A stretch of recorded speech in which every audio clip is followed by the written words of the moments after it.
আমার সকল শ্রোতা বন্ধুদের জন্য রইল অন্তরের অন্তঃস্থল থেকে অফুরন্ত ভালোবাসা ও শুভেচ্ছা। আমি আবার চলে এসেছি একটি অসাধারণ সামাজিক গল্প নিয়ে। গল্পের নাম সাঁঝের বেলা, কলমে শীর্ষেন্দু মুখোপাধ্যায়। সুসিনী শাক তুলতে গিয়ে খেতে সাপ দেখেছিল মেজ বউ। সাপ সাপ বলে ধেয়ে আসছিল, বেড়ায় আঁচল আটকে ধড়াস করে পড়ল।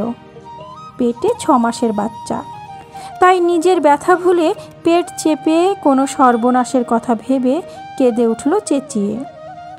রোদ ভরা উঠোনে শান্ত সকালে নরম শরীর বলের মতো গুটিয়ে বসে আছে সাদা কালো কয়েকটা বেড়াল। টিপকলের ধারে বসে বাসন মাজছিল সুধা। তাকে ঘিরে উপর নিচে খা খা করে ডাকছে কাক। বড় পাজি কাক এখানে। লাফিয়ে এসে খোপায় ঠক্কর দেয় সুধার। আজ থেকে পাশ থেকে এঁটো কাটা নির্ভয়ে খেয়ে যায়। কখনো বা সাবানের টুকরো, চামচ, ঠাকুরের ক্ষুধে প্রসাদের থালা, গেলাস মুখে করে নিয়ে যায়। এ বাড়ি ও বাড়ি ফেলে দিয়ে আসে। বাসন মাজতে বসে সুধার তাই বড় জ্বালাতন। বসে বসে সে কাকের গুষ্টি উদ্ধার করছিল। কেলে ভূত, নোংরা খেকো, গু খেকো, গুলন, মরমরা, ভগবানের সৃষ্টি বটে বাবা, যেমন ছিঁড়ি তেমনি স্বভাব। কাল থেকে এঁটো কাটায় ইঁদুর মারা বিষ না মিশিয়ে দিই তো। তা কাকেরা শোনে না। কাটা ঘুড়ির মতো নেমে আসে, সুধার মুখের দিকে চেয়ে খা বলে ডাকে। লাফিয়ে সরে যায়, আবার চেয়ে ডাকে খা। বাঙালিরা দুধ দিতে এসেছে।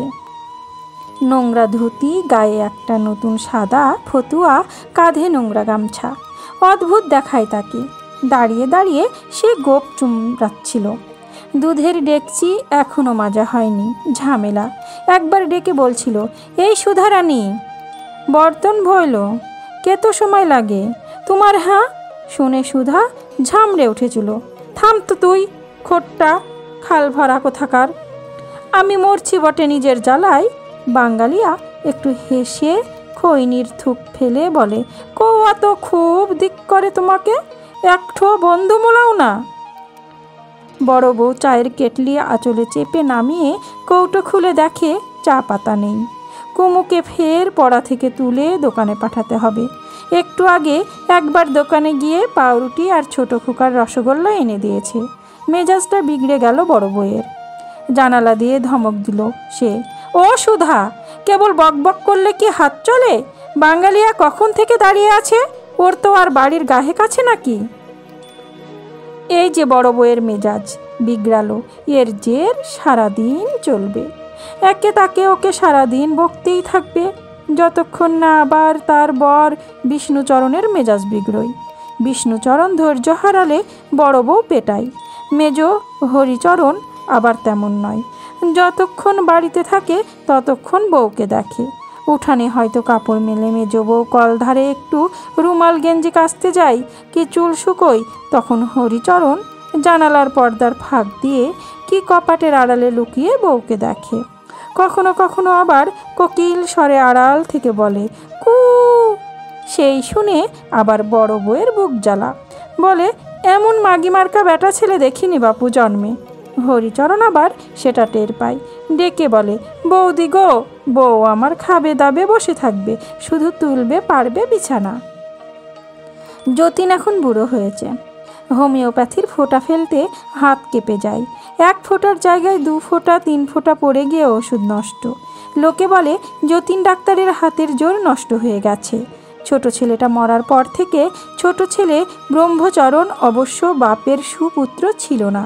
দা কুড়ুল দিয়ে বাপ ভাইয়ের কাটতে উঠত প্রায় বাড়ির মধ্যে। মুখে আনতে নেই, এমন মুখ খারাপ করে গাল দিত। এ হলো মেজাজের বাড়ি। সকলেই মেজাজওয়ালা মানুষ।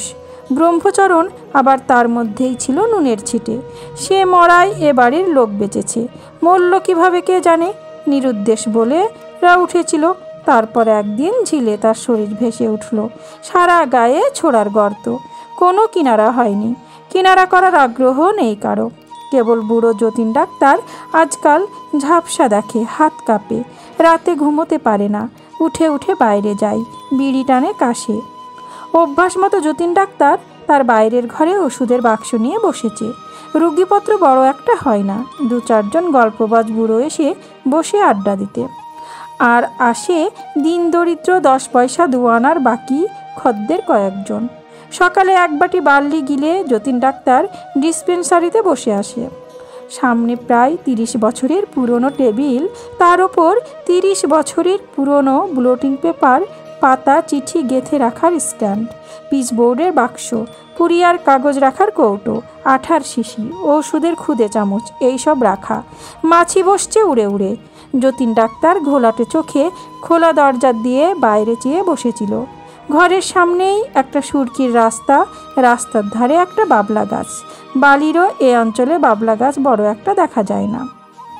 তবু কি করে বালি দুর্গাপুরে একটা বাবলা গাছ হয়েছে? হলদেটে ছোট ছোট তুলির মতো ফুল ফোটে। বাবলার কচি পাতা চিবিয়ে বা রস করে খেলে পেটের ভারী উপকার।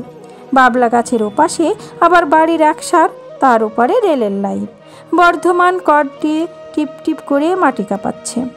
দূরে মালগাড়ির ক্লান্ত ঘর ঘরে শব্দ উঠেছে। পৃথিবীতে আর কিছু দেখার বড় একটা নেই। ফাঁকা ঘরে মাছি উড়ে উড়ে বসছে। নাকের ডগায় ভুরুতে জ্বালাতন করে খাচ্ছে একটা মাছি। যতবার উড়িয়ে দেয় ততবার এসে ঠিক ওইখানটায় বসে। মাছির বড় জিদ। আজ সকালে কেউ আসেনি, বড় ফাঁকা, একা লাগছে। কমললতা ওই রাস্তাটা দিয়েই ফিরবে একটু বাদে। ঘরের দরজার বাইরে দাঁড়িয়েই আজকাল জিজ্ঞেস করে, যাই কেমন আছো ডাক্তারবাবু? যতীন ডাক্তার আজকাল আর উত্তর দিতে পারে না। কমললতার মুখের দিকে চেয়ে চোখে জল এসে যায়। বউ মরেছিল সেই কবে, তার মুখখানা মনেও পড়ে না আর। 3টে নাবালক ছেলে নিয়ে কি যে বিপদে পড়েছিল তখন। সে সময়ে রুগীর ভিড় থাকতো। বড়বাজারে সেটেদের দোকান থেকে ওষুধ এনে তা থেকে আবার ওষুধ তৈরি করা, রুটের গুঁড়ো বানানো, পুরিয়া করা, অনেক কাজ। ছেলেগুলো ধুলোয় পড়ে কাঁদত। সে সময়ে কমললতা যৌবনের গরবিনী। ঝিগিরি করতো বটে, কিন্তু হাঁটা চলায় ভারী একটা মোহ সৃষ্টি করে যেত। যতীন ডাক্তারের বাড়ির ঠিকে কাজ করত। একদিন বলল, ও বাবু, তোমার ছেলেদের একদিন ঠিক শেয়ালে নিয়ে যাবে। যতীন ডাক্তারের তখন শেষ যৌবন। কমললতার 2টো হাত ধরে ফেলে বলল, আমার ছেলেগুলো তুই নিয়ে যা কমল। তাতে অবশ্য কমল রাজি হয়নি, তবে একটা বন্দোবস্ত করে ফেলল সে। নিজের একটা অপছন্দের বর ছিল বটে কমললতার। সে উদো মানুষটা ইট খোলার কুলিঘিরি, জুট মিলের চাকরি, এসব করে টোরে অবশেষে সাধু হয়ে গিয়েছিল। লোকে বলে কমললতার কাম দমন করার মতো পৌরুষ ছিল না বলেই সে নাকি লম্ব দিয়েছিল। তবে আসতো মাঝে মাঝে বাইরে থেকে, ও বলে চেঁচিয়ে জানান দিত। দরকার মতো 1-আধ রাত কাটিয়ে যেত বউয়ের সঙ্গে। আর তখন কমললতা বরকে যা নয় তাই বলে গোষ্ঠী উদ্ধার করে দিত। ত্রিশূল ভাঙত, দাড়ি ছিঁড়ত, কমণ্ডল আছড়ে ঢোল ধরিয়ে দিত। কিন্তু তবু লোকটা সাধুগিরি থেকে মাঝে মাঝে কি এক নেশায় 1-2 মাস বাদে এসে হাজির হতো ঠিকই। সেই অপছন্দের লোকটাকে যেমন পাত্তা দিত না, সে তেমন আর কোনো পুরুষকেও দিত না। কিন্তু যতীন ডাক্তার তাকে কাবু করে ফেলে। 3টে ফুলের মতো ছেলে ধুলোয় গড়ায়। কবে এসে হুলো বেড়াল গলার নলি কেটে রেখে যায় দেখবে কে? ডাক্তারের বিয়ে করারও ফুরসত নেই আর একটা, আর দেখেই বা কে? কমললতা তাই একদিন ঠিক থেকে স্থায়ী ঝি হয়ে গেল এ বাড়ির। প্রথম আলাদা ঘরে ছেলেদের নিয়ে শুতে সে, তারপর ব্যবস্থা পাল্টালো। ডাক্তারের সঙ্গে বিছানাটা এক হয়ে গেল একদা। লোকে বলতো, কিন্তু বলা কথায় কি আসে যায়? কোনো অনুষ্ঠান ছাড়াই কমললতা হয়ে গেল ডাক্তারের বউ। অবশ্য বউয়ের মতো থাকতো না, ঝিগিরি করতো বরাবর। ছেলেরা নাম ধরে ডাকতো, তুই তোকারি করতো। 20-25 বছর কেটে গেছে। এই সংসারের সঙ্গে লড়িয়ে দিয়েছিল সে। ছেলে মানুষ করা, সংসার সামলানো, ডাক্তারির সাহায্য, সব ঝিয়ের মতো থাকতো। কিন্তু তার কথাতেই চলতো সংসার। ডাক্তার সোনা দানা শাড়ি কাপড় দিয়েছে ঢেলে, কখনো কথা বলেনি, আদর করেছে খুব। শরীর উস্কালে রাত জেগে বসে থেকেছে। সাধু অবশ্য এই সংসারেও হানা দিয়েছিল। সে কি চোটপাট হম্বিতম্বি পুলিশের ভয় দেখানো কিছু চেলা চামুন্ডা নিয়ে এসে হামলারও চেষ্টা করেছিল। ডাক্তার ভয় পেয়ে গিয়েছিল, কমললতা ভয় পায়নি। শুধু একবার দু চোখ মেলে খর দৃষ্টিতে কিছুক্ষণ চেয়েছিল সাধুর দিকে, তাইতে সাধুর বুক চুপসে যায়। আসতো বটে তারপরেও, তবে ভিক্ষে বা সিধে নিয়ে যেত, আর কিছু চাইতো না। কমললতা ভেবেছিল এরকমই দিন যাবে, একটা জীবন আর কদিনের, মানুষ তো টুকুস করে মরে যায়। কিন্তু দিন যায়নি। ছেলেরা বড় হয়ে বুঝতে শিখে আপত্তি শুরু করে। এরকম সম্পর্ক নিয়ে বাপের থাকা চলবে না, সম্মান থাকে না। ঝঞ্ঝাটের শুরু তখন থেকে, সেটা চরমে উঠে বড় ছেলের বিয়ের পর। বড় বউ বিয়ের পর এ বাড়িতে ঢুকেই যেন সাপ দেখল। 1 বছর ঘুরতে না ঘুরতেই বলতে থাকে, আমার বাবা বলেছে এখানে রাখবে না, এ হচ্ছে নিশ্চরিত্র জায়গা, নরক। স্বামীর ঘর করার সুখের চাইতে বাড়িতে থাকার দুঃখেও সোয়াস্তি আছে। হরিচরণ আর বিষ্ণুচরণও খেপে গেল হঠাৎ। এক ব্রহ্মচরণ মা বলে ডাকত তাকে, সে বুক দিয়ে ঠেকাতো। কিন্তু হাওড়ে ছেলে বাইরে দাঙ্গাবাজি করে বেড়ায়, ঘরে থাকে কতক্ষণ। ডাক্তারও বুড়ো বয়সে ছেলেদের সঙ্গে এঁটে ওঠে না। তবু ব্রহ্মচরণ বেঁচে থাকা অবধি ছিল কমললতা। তারপর বেরিয়ে যেতে হলো। ইট খোলার দিকে আবার ঘর নিয়েছে সে। বুড়ো বয়সে সে এখন 5 বাড়ি ঠিকেঝির কাজ করে খায়। একটি ছোট্ট বোনপোকে এনে রেখেছে, সেই দেখাশোনা করে। মায়া তো যায় না রোজ, তাই বাইরে থেকে 1বার কি 2বার খোঁজ নিয়ে যায় সেই ডাক্তারের। সারাদিন ওইটুকুরই অপেক্ষায় থাকে ডাক্তার। এই একা ফাঁকা বিশ্ব সংসারে ওই কমললতা ছাড়া আর কেউ বন্ধু নেই।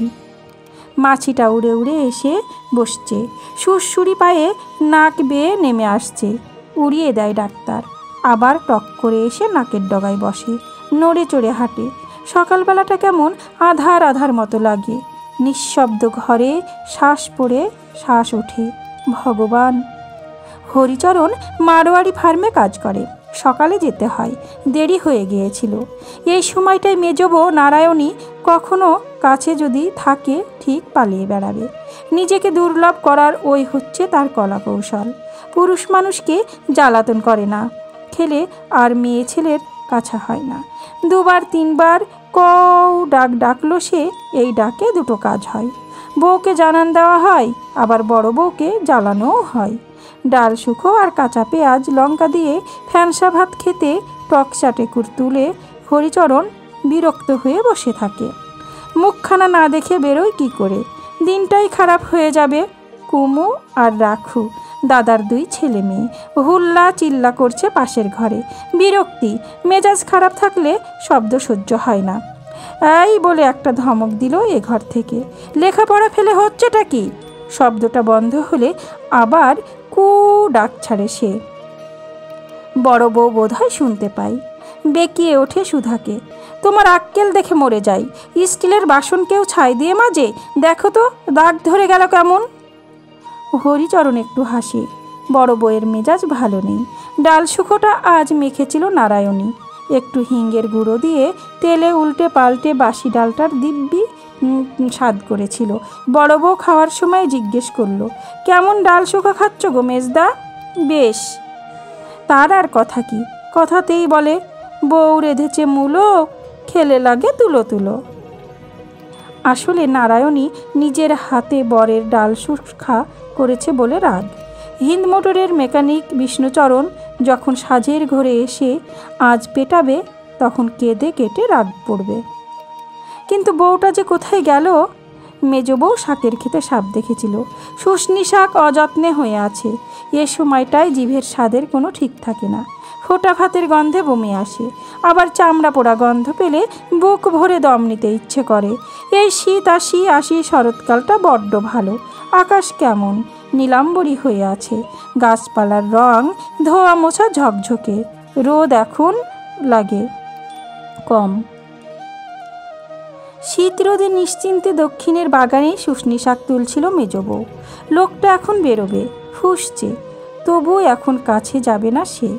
অত বউমুখ মণিমুখ কেন যে লোকটা? বড় লজ্জা করে নারায়ণীর। বিয়ের পর যেমন তেমন ছিল, কিন্তু পেটে বাচ্চা আসার পর এখন চক্ষু লজ্জা বলে বস্তু নেই, দিন রাত পারলে হামলায়। এইসব ভাবতে ভাবতে ঘাস জমি আগাছার মধ্যেও শুশনির পাতা ডাঁটা টুকুস টুকুস করে ছিঁড়ছিল। মাঝে মাঝে চোখ তুলে দেখছিল চারিধারে। অনেকখানি দূর পর্যন্ত দেখা যায়। আকাশ যেন নীল, গাছ যেমন সবুজ। দুটো চারটে ঘুড়ি উড়ছে আকাশে, ওই উঁচুতে চিল। ছাতারে উড়ে যায় একটা। কালচে একটা কুবো পাখি কালকা সুরে ডালে হাঁটছে। বুক বুক বুক বুক করে একটা মন খারাপ করা ডাক ডাকছিল একটু আগেই। একটা টসটসে ডগা ছিঁড়তে হাত বাড়িয়েই মেজ বউ ঘাসের মধ্যে চক্রা বক্রা দেখতে পাই। প্রথমটায় যেন গা নড়ে না, পা চলে না, সারা গায়ে শিরশিরানি, রোয়া দাঁড়িয়ে আছে। লকলকে শরীরটা এঁকে বেঁকে ঘুরে বেড়াচ্ছে। লম্বা ঘাসে হারিয়ে আবার জেগে উঠছে। সাপ সাপ বলে চেঁচিয়ে বাগানের ফটক পরে হয়ে গিয়ে আঁচল আটকে পড়ে গেল মেজ বউ। পড়ে কিছু টের পায় না, কোনো ব্যথা না, জ্বালা না, কেবল বুকটা হাহাকারে ভরে দিয়ে যায় এক আতঙ্ক। 6 মাসের বাচ্চা যে পেটে, কি হবে ভগবান! কেঁদে ওঠে মেজ বউ। বড় বউ স্তম্ভিত হয়ে যায়, নড়ে না, দাঁড়িয়ে আবার থরথর করে বসে পড়তে থাকে। ভীতু বউ সর্বস্ব হরিচরণ। কোলতলায় একটা বাসন আছড়ে ছুটে আসে সুধা, আর আসে কোমরাখু। বাঙালিয়া দুধ দিয়ে ফিরে যাচ্ছিল। বালতিটা রেখে এসে প্রথম ধরে নারায়ণীকে, বলে, ক্যা হুয়া, সাপ কাটা হ্যায় ক্যা? বাঙালিয়ার বেশি বুদ্ধি নেই। সে মেজ বউকে ছুঁয়েই বুঝতে পারে রূপের আগুনে তার হাত পুড়ে গেল বুঝি। কি ফর্সা, কি নরম, কি সুন্দর! এরকমই হয় বটে বাবুদের বাড়ির মেয়েরা। নাকি বাঙালি বলেই নরম? নরম শনিচারি কিছু কম নয়, কিন্তু এ তো তুলো। তার ওপর নাক মুখ চোখ আর ফর্সা রঙের কি বাহার! মেজ বউ তার হাত ছাড়িয়ে নিল। বোকার মতো দাঁড়িয়েই থাকে তবু বাঙালিয়া। ঘাস জমিতে যেন পুজোর ফুলকে এক রাশ ঢেলে দিয়ে গেছে। বউটুকে কতবার দেখেছে সে, ছোঁয়নি। ছোঁয়ার পর সে যেন সব আলাদা রকম দেখে। হাতটা মেখে আছে নরম স্পর্শে। হরিচরণ আসে। বড় বউ এসে ধরে তোলে নারায়ণীকে। সুধা এসে মাজাটা ওর মধ্যেই একটু ডলে দেয়, বলে, ভালো করে, ভালো করো, ভালো করো ভগবান। আশপাশের বাড়ি থেকে 2-4 জন এসে জুটে যায়। সাপের দাঁতের দাগ অবশ্য খুঁজে পাওয়া যায় না। ডাক্তার রাস্তার দিকে চেয়েছিল অপলক। মাছিটা বড় জ্বালাচ্ছে। ভোরবেলাটা কেন আধার আধার লাগছে আজ? ডাক্তার একটা চিৎকার শুনতে পাই, সাপ সাপ। চেয়ারে শরীরটা বাঁধার থেকে ডান ধারে মুচড়ে বসে বসে ডাক্তার।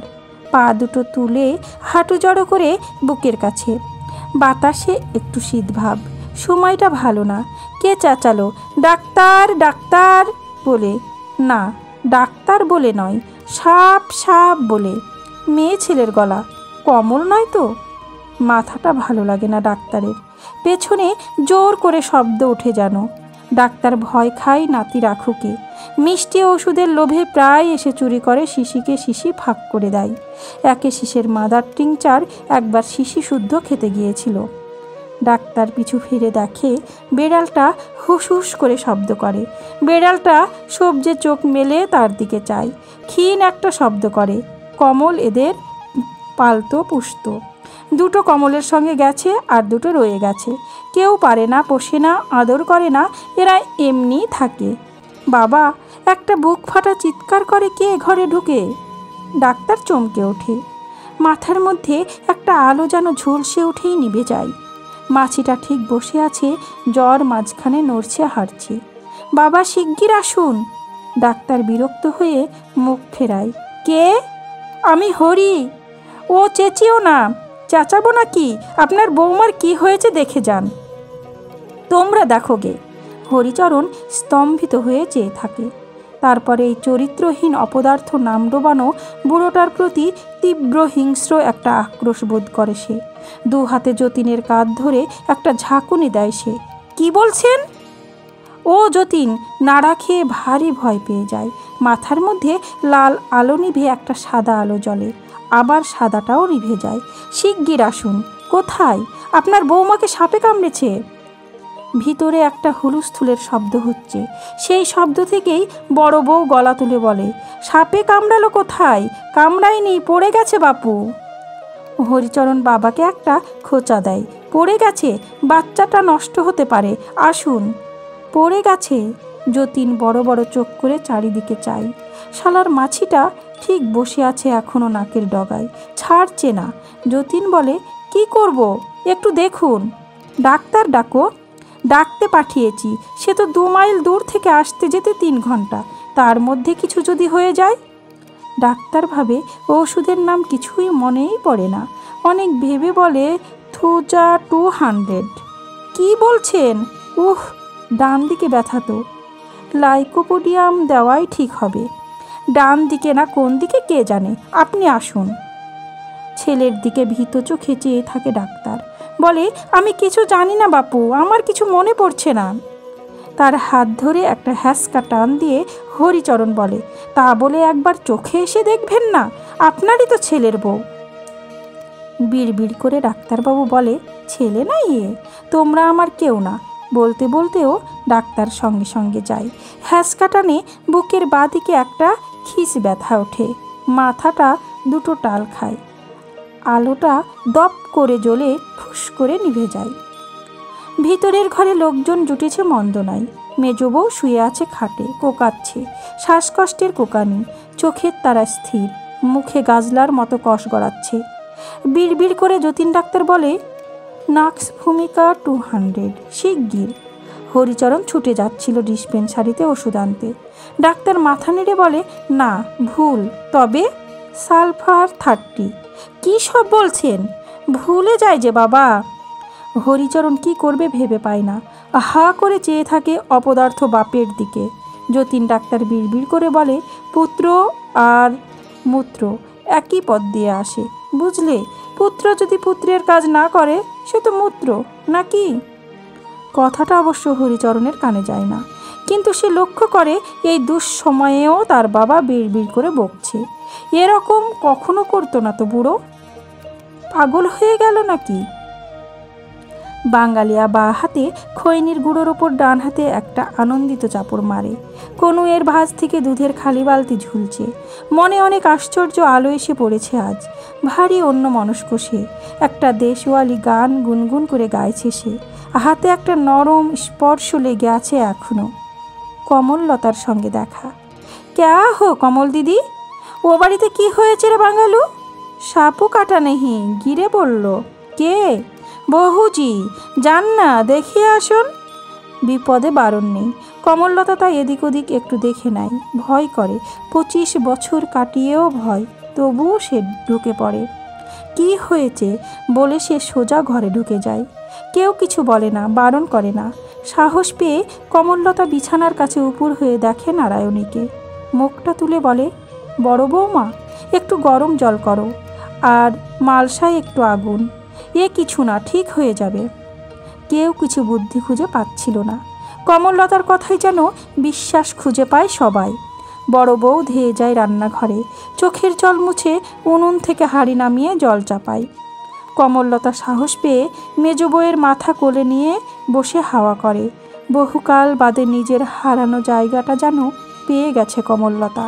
হরিচরণকে ডেকে বলে, তোর বাপের ঘর থেকে অ্যালকোহল 10 ফোঁটা একটু গরম দুধে দিয়ে নিয়ে আয়। হরিচরণ কমললতার দিকে এক পলক চায়, চোখে কি ফোটে না জানে, তারপর বাপের ঘরের দিকে চায়। যতীন ডাক্তার খাটের বাজু ধরে দাঁড়িয়ে চেয়েছিল, মেজ বউয়ের দিকে নয়। মেজ বউ বা পৃথিবী আর কিছুই কোনো অস্তিত্ব তো নেই। সে চেয়েছিল কমললতার দিকে। কাম কবে মরে গেছে। যৌবনের প্রেম বলতে কিছু কি নেই এখনো, কিন্তু বুক জুড়ে আছে সহবাস। সে বিড়বিড় করে ডাকে, কমল, কমল, কমল।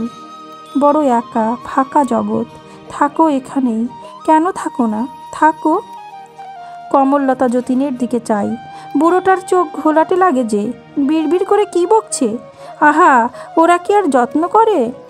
সন্ধ্যের দিকেই ঠিক হয়ে যায় মেজ বউ। ডাক্তার দেখে গেছে, বলছে গাইনির ডাক্তার দেখাতে। তবে ভয় নেই। বিকেলের দিকে মেজ বউ ওঠা হাঁটাও করলো খানিক, চুল বাঁধলো, হাসলো। হরিচরণ গেছে কলকাতা থেকে বইয়ের জন্য বলকারি ওষুধ আনতে। সারাদিন কমললতা আজ এ বাড়িতে রয়ে গেল। মেজ বউয়ের কাছেই রইল বেশিক্ষণ। যতীন ডাক্তার ডিসপেন্সারিতেই আগাগোড়া বসে আছে আজ। ভাত খেতে বসে অর্ধেক খেয়ে উঠে গেল দুপুরে। শরীরটা খারাপ নাকি? কমললতার বুকের মধ্যে কেমন করে। 3-4 দিন আগে খবর এসেছে সাধু মানুষটা মরেছে কুলটির হাসপাতালে। একটু কেঁদেছিল কমল। কান্নাটা মেয়েদের রোগ, নইলে সে মানুষের জন্য কান্নায় কি দুঃখই কি। কমললতা ভালোবাসা যা পেয়েছে তাই এই যতীন ডাক্তারের কাছে যাবে সে উপায় নেই। কে কি বলে বাড়ি থেকে বেরোই করে দিল হয়তো। এ বাড়ির বাতাসে শ্বাস না নিলে বুক মরুভূমি হয়ে থাকে। সাধুটা মরে গেল, ডাক্তারও কেমন যেন করছে, তাই এ বাড়ি ছেড়ে যেতে ইচ্ছে করছিল না আজ। মেজ বউয়ের সেবায়ের নাম করে সারাটা দিন থেকেছে। বড় বউ ডেকে দুমুঠো খাওয়িয়েছে দুপুরে। সে কথা ভাবতেই মনটা ভালো লাগে। সন্ধ্যের পর একটু ফাঁক পেয়েই কমললতা বুড়ো মানুষটার ঘরে আসে। ডিসপেন্সারি থেকে উঠে এসে কখন বিছানায় শুয়েছে। লণ্ঠনের আলোয় কমললতার মুখের দিকে চাইল, বলল, মাছিটা কেবল বসছে। কোথায় মাছি? কপালে। সকাল থেকে উড়ে উড়ে বসছে। কমললতা কপালটা দেখে, বলে, নেই তো। আছে। কমললতা যতীন ডাক্তারের মুখখানা দেখে ভালো করে। চোখ ঘোলা আর লালচে, শ্বাস গরম। কপালে হাত চেপে ধরলে বোঝা যায় শিরার মধ্যে রক্ত লাফাচ্ছে। কমল বলে, আমি কপালে হাত বুলিয়ে দিচ্ছি, তুমি থাকো। থাকার জো কি? বিষ্ণুচরণ এলেই তাড়াবে। না, তুমি থাকো। আচ্ছা, শরীরটা কি খারাপ? না, বড় একা লাগে। একা কেন? সবাই রয়েছে, কেউ নেই। কমললতার চোখে জল আসে, গাল বেয়ে নামে, নাকে সর্দি টানার শব্দ হয়। একটা গাঢ় শ্বাস ফেলে সে। সংসার বড় মায়াহীন। ডাক্তার দেখে কমললতা চাঁদকে লণ্ঠনের মতো ধরে আলো দেখাচ্ছে। ডাক্তার উঠে বলে, দাঁড়াও, ওষুধ বানাচ্ছি। বানাও। এ ওষুধে দুজনের সব সেরে যাবে, বুঝলে কমল? জানি, তুমি ধন্বন্তরী। ডাক্তার জ্যোৎস্নার লণ্ঠনে কমললতার সঙ্গে পথ চিনে বাগানে যায়, ফুল তুলে আনে। চুপি চুপি ডিসপেন্সারিতে ঢোকে দুজন। ডাক্তার একটা ঝিনুকে ফুল টিপে মধু ফেলে কফোটা, একটু জ্যোৎস্না মেশায়, একটু চোখের জল তার সঙ্গে, আর 2 ফোঁটা অ্যাক্সিস, অমৃত। ঝিনুকটা তুলে ডাক্তার বলে, জানি, দুজনেই খায় এসো। স্বপ্নটা ভেঙে যায়। ডাক্তার জাগে। কেউ কোথাও নেই। মাথার মধ্যে তীব্র যন্ত্রণা সব বোধ গুলিয়ে দেয়। যতীন ওঠে, তারপর শূন্য ডিসপেন্সারিতে গিয়ে ঢোকে। অন্ধকার। খোলা জানালা দিয়ে দুধের মতো জ্যোৎস্নায় ভেসে যাচ্ছে ঘর। আজ ছায়ায় যতীন ডাক্তার উল্টো দিকের চেয়ারটায় গিয়ে বসে। তারপর নিজের বসা শূন্য চেয়ারটার দিকে চেয়ে বলে, ডাক্তারবাবু, আমার বড় অসুখ, বড় অসুখ। হরিচরণ তখন বউকে জড়িয়ে আষ্টে পৃষ্ঠে হাতে পায়ে বেঁধে রেখেছে। নারায়ণী ঘুমের মধ্যে ঠেলা দিয়ে বলে, আহ, দম আটকে মারবে নাকি বাপু? হরিচরণ ঘুম চোখে বলে, তুমি যা দুষ্টু হয়েছ, সরো বাপু, গরম লাগছে। হরিচরণ বলে, তোমার জন্য সব সময় ভয়ে ভয়ে থাকি। নারায়ণী পাশ ফিরে বলে, ইহ। তখন হামলে থাকে, আদর করতে থাকে হরিচরণ। বাধা মানে না। বিষ্ণুচরণ বইয়ের গা ঘেঁষা ভাব পছন্দ করে না। লাইনের ওধারে তার আবার মেয়ে ছেলে রাখা আছে। এক কাতে শুয়ে সে ঘুমিয়ে পড়েছিল। কাঁচা ঘুমটা ভাঙিয়ে বউ বলল, কমল কিন্তু অনেক সেবা টেবা করেছে। করুক গে, আর ঢুকতে দিও না। মায়া পড়ে গেছে তোমাদের ওপর। শেষমেশ বাড়ির অংশ চাইবে। তাছাড়া কলঙ্ক, আপদ যখন বিদেয় হয়েছে আর না। কোলে পিঠে করেছে তোমাদের, খুব দরদ যে। বলছিলাম মাঝে মধ্যে আসে যদি আসুক। ফের যদি ঢুকতে দাও তো তোমার কপালে কষ্ট আছে। কিন্তু ওকে ছাড়া বুড়ো মানুষটা যে থাকতে পারে না। বিষ্ণুচরণ ঝাঁকি মেরে উঠে, পারে না? হ্যাঁ, এই বুড়ো বয়সেও রস আছে নাকি? ভয় খেয়ে বড় বউ চুপ হয়ে যায়। ডিসপেন্সারিতে থেকে উঠে নিজের ঘরে আসে যতীন। আবার ডিসপেন্সারিতে যায়। তারপর বেভুল হয়ে এ ঘর ও ঘর ঘুরতে থাকে হারানো শিশুর মতো। ফুপিয়ে ফুপিয়ে একটু কাঁদে। মাছিটা উড়ে উড়ে বসছে নাকে, জুতোতে, কপালে, সুরসুরি পায়ে হাঁটছে। যতীন ডাক্তার চারধারে পৃথিবীর রহস্যটা গুলিয়ে ফেলতে থাকে। চাঁদের আলো, গাছপালা, ঘরদোর সব কিছুই অবোধ চোখে দেখে। বিড়বিড় করে বলতে থাকে, কমললতা, মা, মা গো, কমল মা, মাছিটা তাড়িয়ে দাও, মাছিটা তাড়িয়ে দাও মা। সমাপ্ত। গল্প সাঁঝের বেলা। কলমে শীর্ষেন্দু মুখোপাধ্যায়। কণ্ঠে আমি রোজি।